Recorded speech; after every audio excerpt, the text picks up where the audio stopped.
From advertising to software as a service to data. Across all of our programs and clients, we've seen a 55 to 65% open rate. Getting brands authentically integrated into content performs better than TV advertising. Typical lifespan of an article is about 24 to 36 hours. If we're reaching out to the right person with the right message and a clear call to action, then it's just a matter of timing.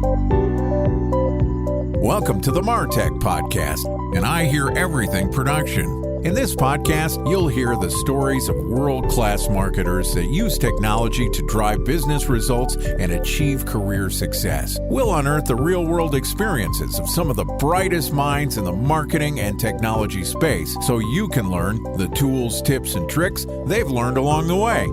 Now here's the host of the MarTech Podcast, Benjamin Shapiro.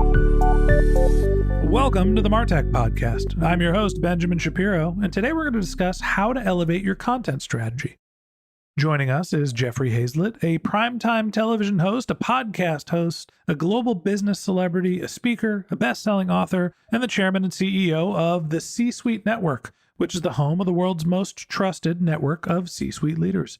Yesterday, Jeffrey and I talked about how to act like a media company, and today we're going to continue our conversation talking about increasing your content's lifespan. All right, here's the second part of my conversation with Jeffrey Hayzlett, the CEO and chairman of the C-Suite Network.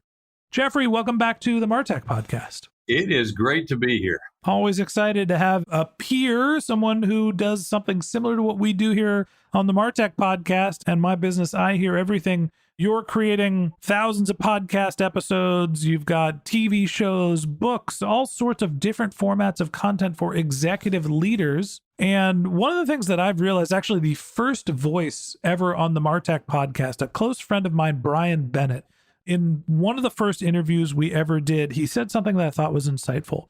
The average lifespan for a piece of content is 36 to 48 hours. And that actually is in the snippet that we play in the beginning of every episode of the MarTech Podcast. It's Brian's voice saying those words of wisdom. Turns out 36 to 48 hours is not really that long. And if you're going to put all this effort, time, budget, resources into creating a piece of content, boy, wouldn't it be nice if we could actually get that content to last for more than 2 days? Give me a little advice here. What are you doing to extend the lifespan of your content?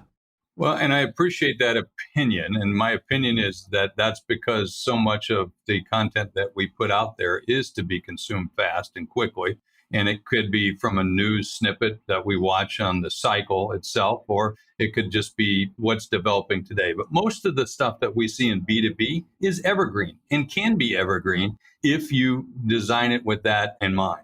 So knowing exactly where you want to go with your content and then what you want to be able to extract in terms of value, in terms of what do I want to have people do, you want to make that content as evergreen as possible. And so by talking about dates, talking about current events like it happened today, that's going to limit your content as opposed to saying, here's an example of a problem or an event that has happened. And then how does it apply to the future? You can be able to do that. Now, but the most important thing is to have that plan. What's the plan of what you want to see that content used for, and how are you going to use it? Where are you going to use it? Who are you going to send it out to? I could show a chart right now, which I'll pull together for those that are listening. You can't see it, but this is a crazy chart, just a simple little chart that I did that has all of these uses of content that I'm going to be able to do. And I've got a whole grid that looks like it's like one of those old graph charts. For everybody listening, it's like a beautiful mind. It's a total gigantic matrix of different types of content written on a yellow piece of paper. Yeah, and that's driving just one particular event that I want to drive for the future in a program to be able to launch so that people will respond to what my content that I'm giving, in this case around peer-to-peer councils or masterminds. So you just have to think about what you're doing and where you're going with it when you first start to talk about it, like on a show like this. There's different ways to think about bifurcation of content or refactoring of content. There's a popular methodology that I believe was started by HubSpot, which is this notion of pillars and spokes. In this case, for a podcast, you use audio as the pillar. We've got this 15-minute conversation that you and I are going to have, and then we can repurpose that content into different formats. We're going to take the audio and we're going to turn it into tweets or X's or whatever the heck we're calling them now. We're going to rewrite the content and turn it into a blog post. We're going to take video snippets and turn it into social media content, all sorts of different ways to refactor your content and what I call the Gary Veification of content. You're talking about going a different way where there's this sort of aggregation, it seems like, where you're taking content and putting it together into things like books, TV series, masterminds. How do you think about making short form content into something that is valuable in aggregate? Well, you could do compilations. Imagine being able to take not just your short form content, but short form of lots of others. I mean, we have people on our podcast network that produce 23 different shows themselves. One person has a series of legal shows that he does, and he might do an interview with somebody for 3 or 4 minutes and use that in different shows that he has and is producing to different audiences based on the content from that particular person. My show, which is All Business with Jeffrey Hayzlett on C-Suite Radio and C-Suite TV. I'm so used to saying that, I just have to get it out there, right? It just rolls right off the tongue. It does. But I do a video show that I've turned into a TV show. So this TV show we've been able to monetize. It's on United Airlines, Apple, Roku, Amazon Fire. I now even put it out to 38 broadcast stations, and we repurpose that show every single week. But we began, when I first started, I thought about producing a show for an hour. So I did an hour thinking that people want to listen to me for an hour. But then I started seeing the stats that the average business show was between 22 and 27 minutes. Now, a TV show for a half hour, it has to be 24 minutes. Boom, guess what my podcast is now?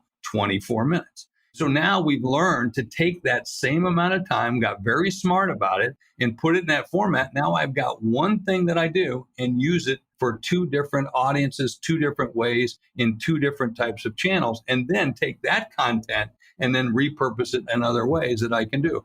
But I love to be able to use aggregation of the content, using different pieces, put them together and do a review at the end of the year, or quotes about motivation or inspiration. Or in one case, I just recently crowdsourced an entire podcast episode and turned it into a book all about recession. Never waste a good crisis. It's funny, I've come to a similar conclusion. When I started the MarTech podcast, I was publishing hour-long interviews, and I was looking at the data in Apple Podcasts, and it said people are listening to 25% of your episodes. I felt terrible. I was like, God, I must stink as a host. And I was like, well, I feel like these interviews were actually pretty good. I went back and re-listened to them. I'm like, all right, I'm going to take one of them and I'm going to cut it in half and I'm going to republish it. And then all of a sudden, people listened to 50% of the episode. Then I cut it in half again, and people were listening to like 89, 90, 100% of the episode. Well, all of a sudden, I realized that it's not necessarily me. It's that people don't want to listen to B2B content for more than 15 or 20 minutes. At least that's what I've learned for our podcast. So we started to use data to refactor and reformat our content to meet the right medium. So as you start to think about expanding the life of your content, there is the notion of making sure that it's the right format. Talk to me about how you're reusing content. Do you take old stuff and republish it? You mentioned repackaging, making your greatest hits. What are some of the ways that you can just not have it be a push once, but multiple times where you can get value from the same piece? Well, first of all, if it's good content, it's going to have value. If it's a topic that's evergreen that people want to listen to or understand. Let me give you an interview that I did 7 or 8 years ago. It's in the top 10, usually in the top 3 every single month, every single week, every single year. And it's all about the Pareto principle, where I did an interview with someone explaining the Pareto principle, the 80-20 rule. And that single podcast, actually, it was an interview that I did for television. Now I've turned it into a podcast because I turned my interview TV into podcast, which, by the way, I'm helping a lot of people like Kiyosaki and others, Bulls, Bears, and Blockchains. They're doing a TV show, but I said, turn it into a podcast because there's this whole audience that doesn't watch TV, but they listen to podcasts. So you need to be able to go where the people are, but being able to take things like that, repurpose them. Again, I mentioned at the end of every year, I use my best 10 episodes and I string them together and people listen to them and binge them. So you're able to do that in terms of being able to repurpose that content. Or I might take the 50 biggest quotes that I had for the year that I thought was great. For instance, I had Art Laffer on my show course, he's the father of Reaganomics. And I asked him about the upcoming economic crisis. And he said, never catch a thrown knife. That's going to be in my top 10 quotes. I thought that was great advice. He said, if you see it coming your way, get out of the way. Don't catch the knife. And I thought that was great. And then one of my best ones was probably when I threatened to punch one of my guests in the throat for what he had to say one time. And had he been there, I would have really done it probably. But that would turn out to be one of my better episodes. You almost Jim Romed him. Yeah, exactly. There you go. Exactly. He was the guy that, remember the Twitter feed overheard in the Goldman Sachs elevator? No, I don't. But it sounds like a good read. It was a great read. But anyway, he made a comment about women being like tethered goats in his industry. That's terrible. Yeah, exactly. And I said, dude, you have a daughter. I know you have a daughter. I told him, I said, you disgust me. If you were here right now, I'd punch you in the frickin' throat. And he goes, well, you don't understand the industry. I said, no, you don't understand ethics and treatment of people. I can't say that I've had that problem much on the Martech podcast, but hey, there's always hoping. But you have good content. I mean, I've had Gene Simmons on my show from KISS when he literally broke down and started to cry talking about his mother on the show. I mean, you have these moments. Or I got an interview with Piers Morgan one time. We argued very emotional about gun control. So it was a great discussion. I love great discussions, good content. And you make it authentic, I think, is the key for a lot of people.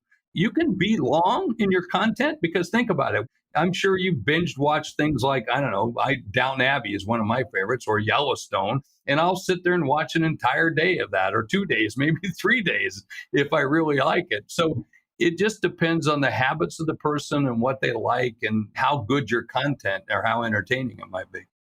I think that one of the things to think about, mostly in the B2B sphere where I live, you live, most of the people that are listening to this podcast, they're marketers. And they're trying to figure out, all right, A, you have to have some God-given talent to be able to create interesting content. You have to be, if you're on a podcast, have to have the gift of gab. If you're a writer, you have to be savvy with the pen. There's no getting around that talent quotient.